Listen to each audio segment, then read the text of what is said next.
ஆண்டவராக இயேசு கிறிஸ்துவ நாமத்தில் இந்த காலை வேளையில் உங்கள் அனைவரையும் நான் வாழ்த்துகிறேன். தேவஜனமே, இன்றைக்கி கர்த்தர் நம்மளோட பேச போகிற ஒரு காரியம், சூழ்நிலையோ மனுஷரோ இன்றைக்கி நம்மளை பயமுறுத்தலாம்.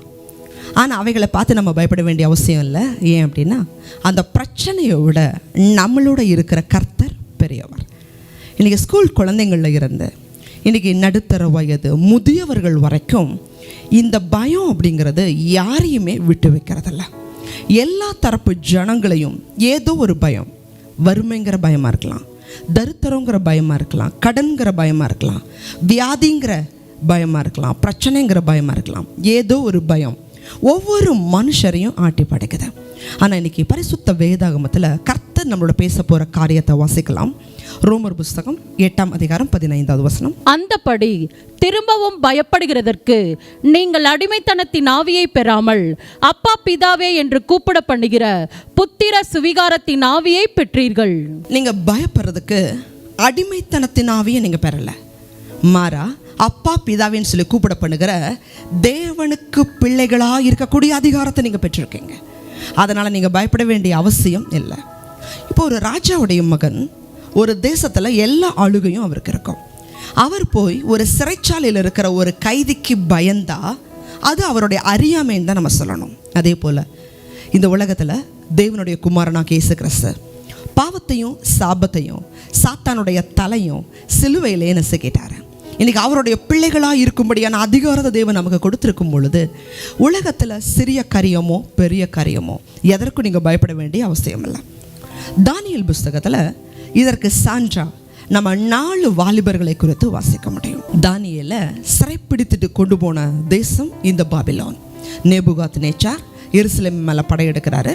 படையெடுத்து அங்கே உள்ள ராஜ அரண்மனையில் சேவிக்கத்தக்க கல்விமான்கள், அறிவில் சிறந்தவங்க, விஞ்ஞானிகள் அநேகரை சிறைப்பிடிச்சிட்டு முதல் தடவை போகிறார். அந்த இடத்துல இந்த பாபிலோன் அப்படிங்கிறது உலகத்தில் பல ராஜ்யங்களை தன் தேசத்தோடு இணைக்கும் பொழுது அந்த தேசத்தில் உள்ள விக்கிரகங்களை அவங்க நாட்டுக்கு கொண்டு போனாங்க. அந்த தேசத்தில் ராஜா நேபுகாத்நேச்சார், அந்த தேசத்தில் பல விதமான பூசாரிகள் இருந்தாங்க, ஜோசியர்கள் இருந்தாங்க, மந்திரவாதிகள் இருந்தாங்க. பல தேசங்களில் உள்ள விக்கிரகங்கள் அந்த தேசத்தில் இருந்துச்சு. ஆனாலும் இந்த விக்கிரகங்களை வைத்து திருப்திப்படாத நேபுகாத்நேச்சார் இன்னும் ஒரு சிலையை உண்டாக்கினார். அது கிட்டத்தட்ட 60 முழ உயரம், 6 முழ அகலமாக இருந்துச்சு. பெரிய பொற்சிலையை நிறுத்தி அந்த முழு பாபிலோன் தேசத்துக்கும் ஒரு கட்டளையை கொடுக்குறார். அது என்ன கட்டளை அப்படின்னு சொன்னால், இந்த பொற்சிலையை நீங்கள் எல்லாரும் வணங்கணும். கீத வாத்தியங்களை வாசிக்கும் பொழுது, கிண்ணறங்களை வாசிக்கும் போது, நாத சுரங்களை வாசிக்கும் பொழுது எல்லா ஜனங்களும் அந்த பொற்சிலையை தாழ விழுந்து வணங்கணும். ஒருவேளை இந்த கட்டளைக்கு யாராவது நீங்கள் கீழ்ப்படியலைன்னு சொன்னால், ஏன்னா பல இடங்களில் நீங்கள் வந்திருக்கிறதுனால ஒருவேளை இந்த கட்டளைக்கு யாராவது கீழ்ப்படியலைன்னு சொன்னால் நாங்கள் அக்கினிச்சூழலை உங்களை தூக்கி போடுவோம். அதே மாதிரி ராஜாவுடைய கட்டளையின் பிரகாரமாகவே எல்லா இசை வாத்தியங்களும் வாசிக்கப்பட்டது. அப்போ எல்லா தேசத்திலிருந்து போனவங்க, முக்கியமாக இந்த எருசலேம் தேசத்திலிருந்து போனவர்களும் அந்த பொற்சிலையை தாழ விழுந்து வணங்குறாங்க.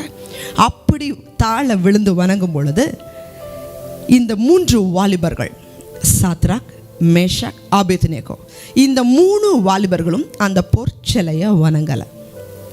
இது ராஜாவுக்கு அறிவிக்கப்பட்டது. ராஜாவுக்கு மிகுந்த கோபம். நான் ஒரு பெரிய ராஜா, நீங்கள்லாம் அடிமைகளாக இருக்கீங்க, நீங்களே என்னுடைய வார்த்தைக்கு கேட்கலை அப்படின்னு சொன்னால் அந்தளவுக்கு நான் அற்பமாயிட்டேனா அப்படின்னு சொல்லி ராஜா அந்த 3 வாலிபர்களை கூப்பிட்டு கேட்குறாரு, ஏன் இந்த மாதிரி நீங்கள் செய்தீங்க? ஒரு வாய்ப்பு கொடுக்குற, மறுபடியும் வணங்குங்க. அப்போ அந்த 3 வாலிபர்கள் சொல்கிறாங்க, ராஜா, இந்த காரியத்தை குறித்து நாங்கள் உங்களுக்கு உத்தரவு சொல்லணுன்ற அவசியம் எங்களுக்கு இல்லை. எவ்வளவு துணிச்சலான வார்த்தை! இன்றைக்கி நம்ம சின்ன அதிகாரத்தில் நமக்கு மேலே இருக்கிறவங்கள்ட்ட இந்த வார்த்தையை நம்ம சொல்ல முடியாது. ஆனால் இவங்க ஒரு அடிமையாக போயிருக்கிறாங்க. இவங்க பேசுகிறது சாதாரணமான ஒரு அதிகாரியை கூட இல்லை, எல்லா அதிகாரத்துக்கும் மேலே உள்ள ராஜாவை பேசுகிறாங்க. இந்த காரியத்தை குறித்து உத்தரவு சொல்ல வேண்டிய அவசியம் எங்களுக்கு இல்லை. ஏன்னா எங்களுக்கு ஆண்டவர் கட்டளை கொடுத்துருக்கிறார், அவர் மட்டும்தான் எங்களுக்கு தேவன். யாத்திராம் புஸ்தகம் 20 ஆண்டவர் சொன்னார்ல, நானே உன் தேவனாகிய கர்த்தர், என்னை அஞ்சு உனக்கு வேறே தேவர்கள் உண்டாயிருக்க வேண்டாம். கர்த்தர் மட்டும்தான் நாங்கள் ஆராதிக்கிற தேவன். எங்களை தப்புவிக்க வல்லமையுடையவராக இருக்கிறார். ஒருவேளை அவர் தப்பு தப்புவிக்காமல் போனாலும் கூட ராஜா நிறுத்தின இந்த சிலையை நாங்கள் வணங்க மாட்டோம் என்பது ராஜாவுக்கு தெரிந்திருக்க கடவுது. இந்த வார்த்தையை கேட்ட உடனே ராஜாவுக்கு மிகுந்த கோபம். சுற்றி மந்திரிகள் இருந்திருப்பாங்க, தளபதிகள் இருந்திருப்பாங்க, அநேகம் பிரதான தலைவர்கள் அங்கே இருந்திருப்பாங்க. அத்தனை பேருக்கு முன்னாடி இந்த வார்த்தையை சொல்லும் பொழுது கூட அடிமையானவர்களும் இதை கேட்டுக்கொண்டிருந்திருப்பாங்க. ராஜாவுக்கு மிகுந்த கோபம். உடனே சொல்கிறாரு, அப்பா அக்னி சூளையை ரெடியாக வச்சுருக்கீங்களா? ரெடியாக வச்சுருக்கிறோம் ராஜா. இது சாதாரணமான அக்னியாக இருக்கக்கூடாது, அதே அக்னி ஜுவாலையை 7 மடங்கு சூடாக்கு. இவர்களை தூக்கி நான் உள்ளே போட போகிறேன். இதை பார்க்கும் பொழுது எல்லா ஜனங்களுக்கும் என் மேலே ஒரு பயம் வரணும். 7 மடங்கு அக்னியை சூடாக்குங்க. அதே போல் 7 மடங்கு அக்னியை சூடாக்குறாங்க. உச்சந்தலேருந்து உள்ளங்கால் வரைக்கும் துணிகள்னால கட்டப்படுறாங்க. தூக்கி அந்த அக்னி ஜுவாலையில் போன காவலாளிகள்லாம் இறந்துட்டாங்க. அவ்வளவு சூடு. அக்னிக்குள்ளே போடுறாங்க. ராஜா பார்க்குறாரு. அந்த இடத்துல ஒரு வியப்பான சம்பவம். நம்ம எல்லாரும் ஒருவேளை இதை அறிந்த பகுதி தான். அந்த இடத்துல 3 பேர் இல்லை 4 பேர் விடுதலையாக சுற்றி கொண்டிருக்காங்க. அந்த 4வது மனிதனுடைய சாயல் தேவபுத்திரனுடைய சாயலுக்கு ஒப்பா இருக்கு. அப்போ ராஜா கேட்குறாரு, என்னப்பா 3 பேர் தான் உள்ளே போட்டீங்க, ஆனால் அவங்களுக்கு 3 பேருக்கு எந்த சேதமுமே இல்லை. அவங்க விடுதலையோடு கூட உலாவிக்கொண்டிருக்காங்க. ஏதோ ஒரு பார்க்கில் உலாவற மாதிரி, வீட்டுக்குள்ளே உலாவற மாதிரி அந்த அக்கினிக்குள்ளே உலாவிட்டு இருக்காங்க. அந்த 4வது ஆளுடைய சாயல் தேவதூதனுடைய சாயலை போல இருக்கும். உடனே அக்கினி நிறுத்து. இயற்கைக்கு அப்பாற்பட்ட ஒரு காரியம். அங்கே என்ன நடக்குதுங்கிறத நான் பார்க்கணும். வெளியில் கொண்டு வா. 3 பேரை தான் கொண்டு வர முடிஞ்சது. அங்கே தேவதூதன் அந்த இடத்துல தான் இருந்தார். 3 பேரை கூட்டிகிட்டு வந்து பார்க்குறாங்க. அவர்களுக்கு ஒரு சேதமும் இல்லை. அவங்க துணி கருகி போகலை, முடி வெந்து போகலை, அந்த அக்கினியோட மனம் முதலாய் அவர்கள் மேலே வீசலை. இதை பார்க்கிற ராஜா இதன் மூலமாக நம்ம ஆராதிக்கிற தேவன் யார் அப்படிங்கிறத அவர் தெரிந்து கொள்ளுகிறார். இதை தெரிந்து அவர் சகல ராஜ்யங்களுக்கும் கொடுத்த கட்டளையை வாசிக்கலாம். தானியேலின் புஸ்தகம் 3ஆம் அதிகாரம் 29வது வசனம். ஆதலால் சாத்ராக் மேஷாக் ஆபேத்நேகோ என்பவர்களுடைய தேவனுக்கு விரோதமாக தூஷண வார்த்தை சொல்லுகிற எந்த ஜனத்தானும் எந்த ஜாதியானும் எந்த பாஷைக்காரனும் துண்டித்து போடப்படுவான், அவன் வீடு எருக்களமாக்கப்படும் என்று என்னாலே தீர்மானிக்கப்படுகிறது. இவ்விதமாய் ரட்சிக்கத்தக்க தேவன் வேறொருவரும் இல்லை என்றான். இதை ராஜா எழுதுறாரு. இந்த நடந்த இயற்கைக்கு அப்பாற்பட்ட அற்புதத்தை பார்க்கிற அதே ராஜா எழுதுறாரு. இவங்க சொல்லி ரெக்கமெண்டேஷன் பண்ணியெல்லாம் எழுதலை. ராஜா எழுதுறாரு, எந்த ஜாதியா இருந்தாலும் எந்த பாஷைக்காரனா இருந்தாலும் சாத்ராக் மேஷாக் ஆபேத்நேகோ இவர்களுடைய தேவனுக்கு விரோதமாக யார் பேசினாலும் அவர்களை துண்டித்து போட கடவன். அவங்க வீடு எருக்களமாக்கப்படும். இப்படி ரட்சிக்க கூடிய தேவன் வேறு ஒருவரும் இல்லை. தேவஜனமே, இதுதான் நீங்களும் நானும் ஆராதிக்கிற தேவனுடைய வல்லமை. இன்னைக்கு நம்ம அற்பமான காரியங்களுக்காக பயப்படுகிறோம். அமாவாசை பார்த்து பயப்படுறோம், பௌர்ணமி பார்த்து பயப்படுறோம், எலுமிச்சம்பழத்தை பார்த்து பயப்படுறோம், வரமிளகாயை பார்த்து பயப்படுறோம், பூசணிக்காயை பார்த்து பயப்படுறோம். நீங்கள் எதற்காகிலும் பயப்பட வேண்டிய அவசியம் இல்லை. நீங்களும் நானும் ஆராதிக்கிற தேவன் சர்வ வல்லமை உள்ளவர்.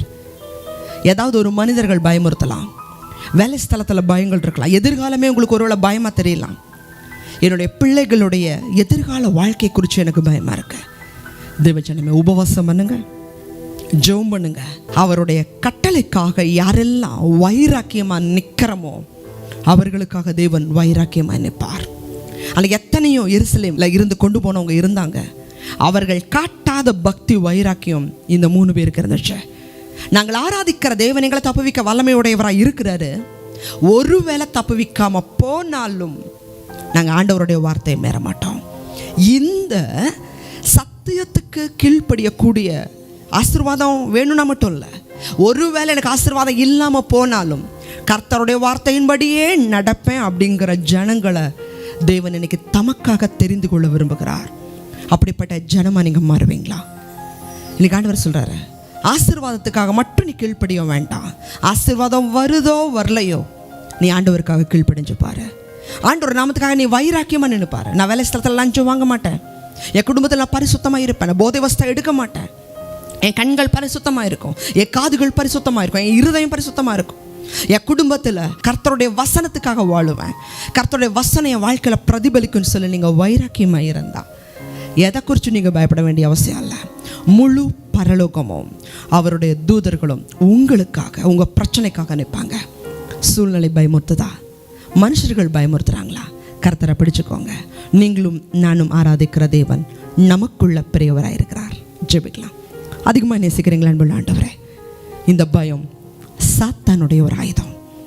இவைகளால் ஒன்றும் எங்களால் செய்ய முடியாதுப்பா. ஆனால் இங்கே கண்ணை மூடினா கூட நாங்கள் விழிக்கிற இடம் பரதீசுங்கிற பட்டணம். உங்களோட கூட இருப்போம் ஆண்டவரே. இம்மையிலும் தேவன் எங்களோட உண்டு, மறுமையிலும் தேவன் எங்களோட உண்டு. நாங்கள் கவலைப்படுகிறனால ஒரு முளை கூட்டவோ குறைக்கவோ முடியாது. தேவன் எங்களோட இறந்த உம்முடைய வார்த்தைக்கு கீழ்ப்படியவும் உம்முடைய நாமத்தை உயர்த்தி பிடிக்கவும் கிருபை தாங்க தகப்பனே. உம்முடைய நாமத்துக்கு மாத்திரம் பயப்பட ஒப்பு கொடுக்கிறோம். கிருபை தாரும், ஆசீர்வாதம். ஒருவேளை ஏதாவது ஒரு சூழ்நிலைகளை ஜனங்க பயந்துருக்கலாம். அந்த பயத்திலிருந்து விளக்கி ரட்சித்து காத்து அவர்கள் தலைகளை உயர்த்துங்க. இயேசு கிறிஸ்துவின் நாமத்தில் ஜெபிக்கிறோம் நல்ல பிதாவே, ஆமென். தேவஜனமே, நீங்களும் நானும் ஆராதிக்கிற தேவன் பெரியவர். ஆமென். God bless you.